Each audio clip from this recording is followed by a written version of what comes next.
निष्पक्ष और सटीक खबरें देखने के लिए क्राइम संसार न्यूज को लाइक, शेयर और सब्सक्राइब करें और बेल आइकन को दबाना न भूलें।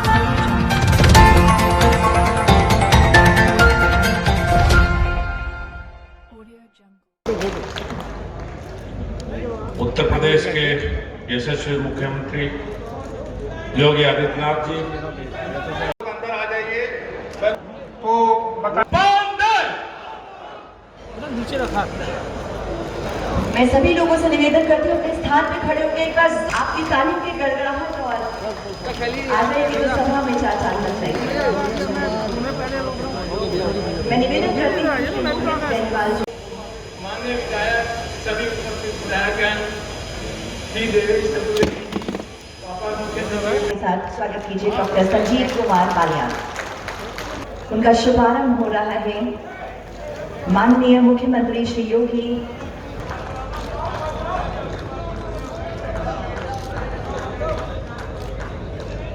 की भारत माता की, भारत माता की, वंदे वंदे वंदे।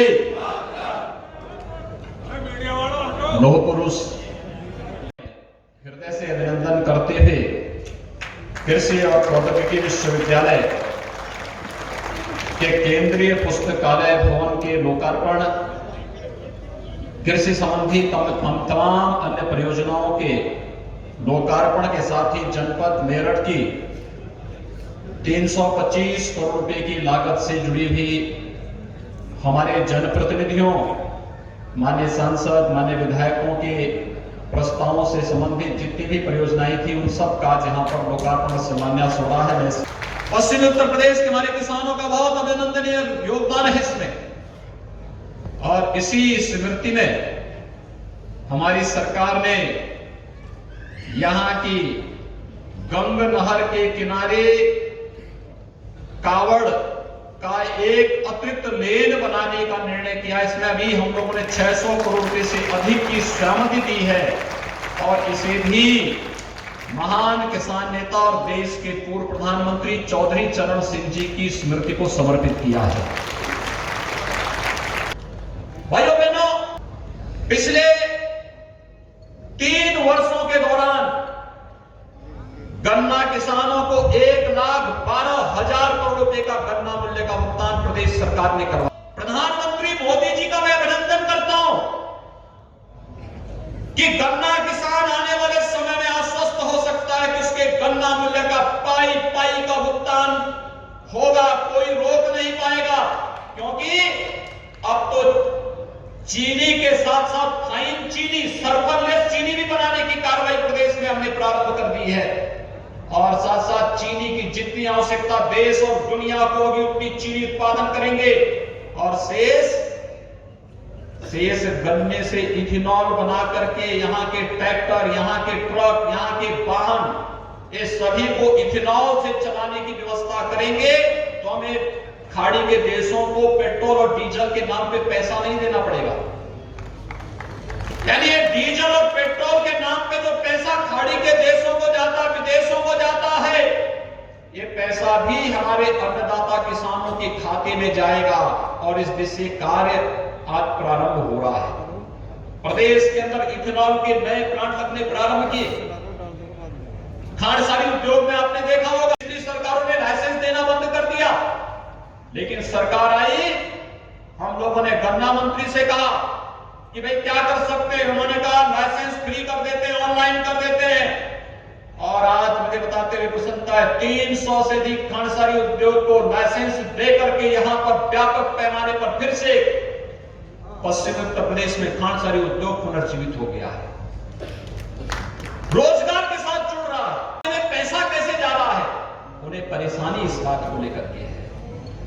भारत के अंदर इतने बड़े देश को मोदी जी कैसे सुरक्षित रख दे रहे हैं, विकास भी हो रहा है, किसानों को लाभ भी मिल रहा है, नौजवानों को भी लाभ मिल रहा है, महिलाओं को भी हर सुविधा से जोड़ा जा रहा है, और दूसरा सीमाओं की सुरक्षा भी मजबूती के साथ होकर के अगर कभी पाकिस्तान आंख उठा करके देखने का प्रयास करता है तो भारत का बहादुर जवान पाकिस्तान के अंदर घुस करके उसके सभी आतंकी कैंपों को नष्ट करने का काम भी करता है।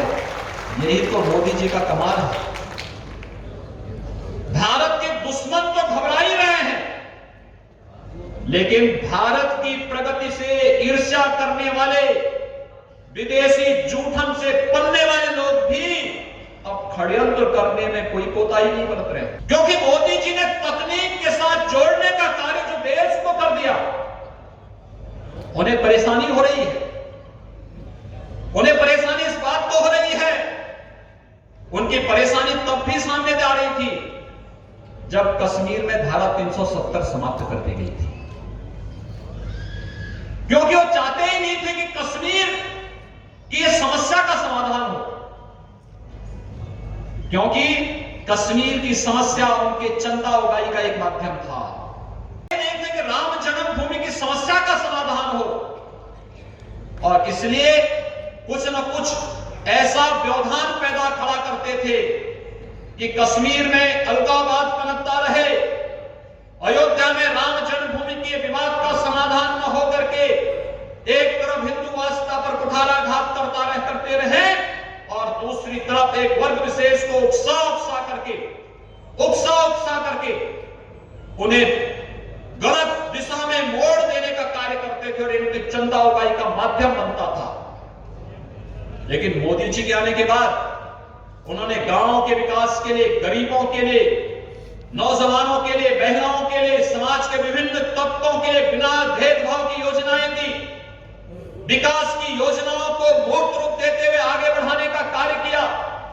और आगे बढ़ाने के साथ ही जब देश की ज्वलंत समस्याओं के लिए भी उन्होंने समाधान का रास्ता निकालना प्रारंभ किया, तो पहले से आशंका थी कि इन समस्याओं के समाधान से जिनके विदेशी चंदों के अब सारे कहीं न कहीं षड्यंत्र करेंगे। और भाइयों बहनों, ये षड्यंत्र आप इसमें देख सकते हैं। आज वही लोग फिर से उसी भाव के साथ देखने, क्योंकि उन्हें परेशानी है कि जम्मू कश्मीर की समस्या का समाधान कैसे हो गया। उन्होंने तो वहां बैरियर लगा दिया था कि जम्मू कश्मीर के अंदर शेष भारत का कोई व्यक्ति वहां जमीन नहीं खरीद सकता। आज तो मेरठ का व्यक्ति भी, मेरठ का नौजवान भी, मेरठ का किसान भी अगर चाहेगा तो श्रीनगर में अपने लिए कोठी खरीद सकता है, उसको कोई रोक नहीं सकता। मोदी जी ने अधिकार आपको दे दिया है, कांग्रेस ने इस अधिकार से आपको वंचित किया था।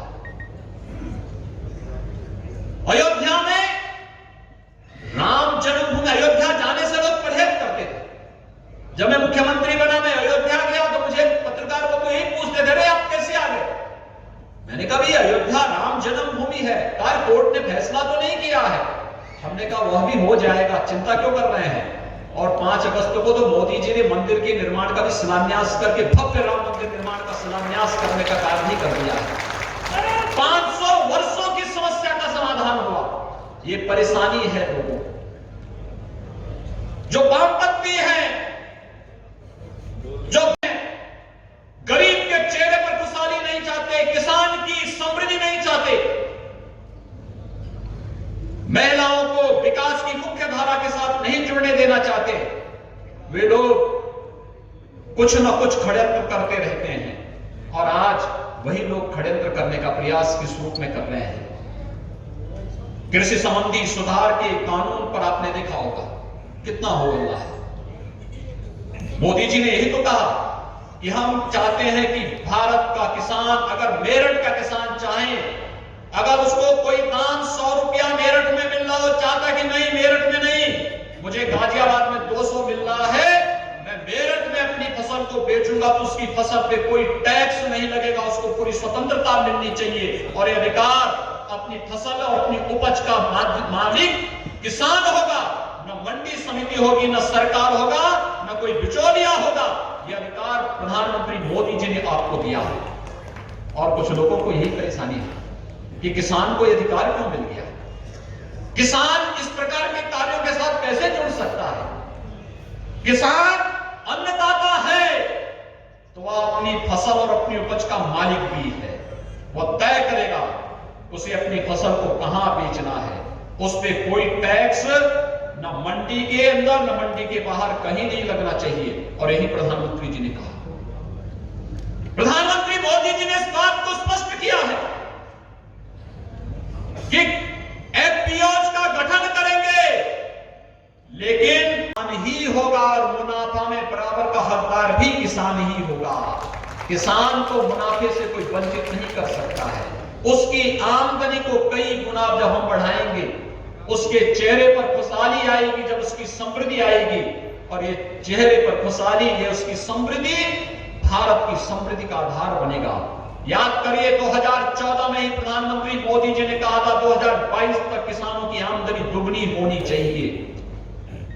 प्रधानमंत्री फसल बीमा की योजना, प्रधानमंत्री कृषि सिंचाई की योजना, सिंचाई की योजना को तकनीक के साथ जोड़ करके वन ड्रॉप मोर क्रॉप के साथ उसे सब्सिडी के साथ जोड़ने की कार्रवाई हो, या फिर समय पे बीज और खाद की उपलब्धता या कृषि विज्ञान केंद्रों के माध्यम से नई तकनीक उसे उपलब्ध कराने का कार्यक्रम हो, ये सभी तो तेजी के साथ आगे बढ़ रहे हैं।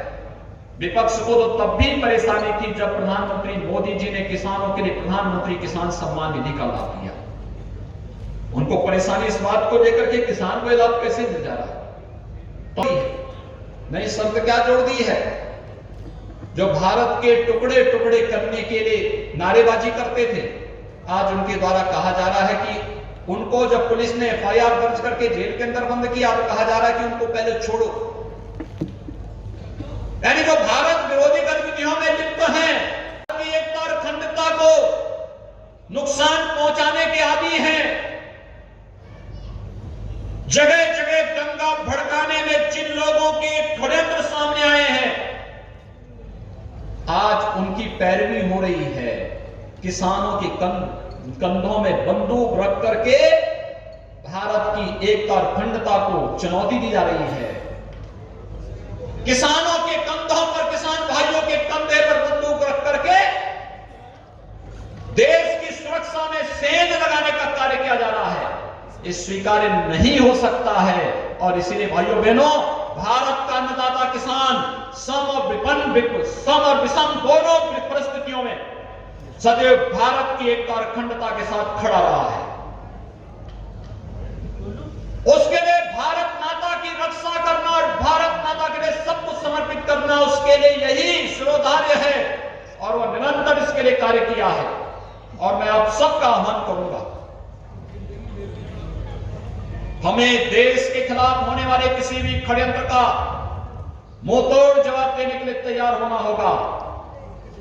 लेकिन साथ साथ लोकतंत्र में हम लोग रहते हैं, हमारी कोई बात होगी हम प्रशासन के साथ, शासन के साथ संवाद बनाकर उसका समाधान का रास्ता भी निकालेंगे। संवाद से होगा, संघर्ष से नहीं।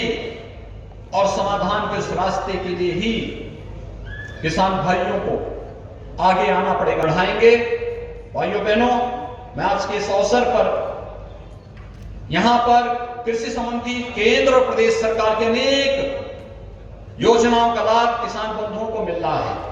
एक बहुत अच्छी प्रदर्शनी यहां पर लगी है, आपने देखा होगा। इस प्रदर्शनी को आप जरूर देखेंगे। सभी लोगों का आभार व्यक्त करता हूं।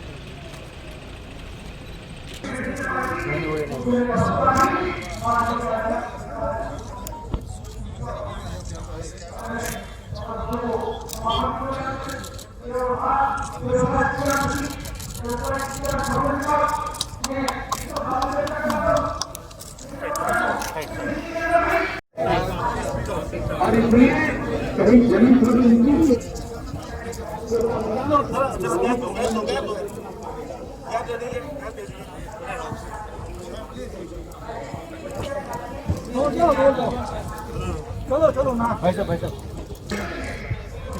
पीछे दे दो, पीछे भी दे दो।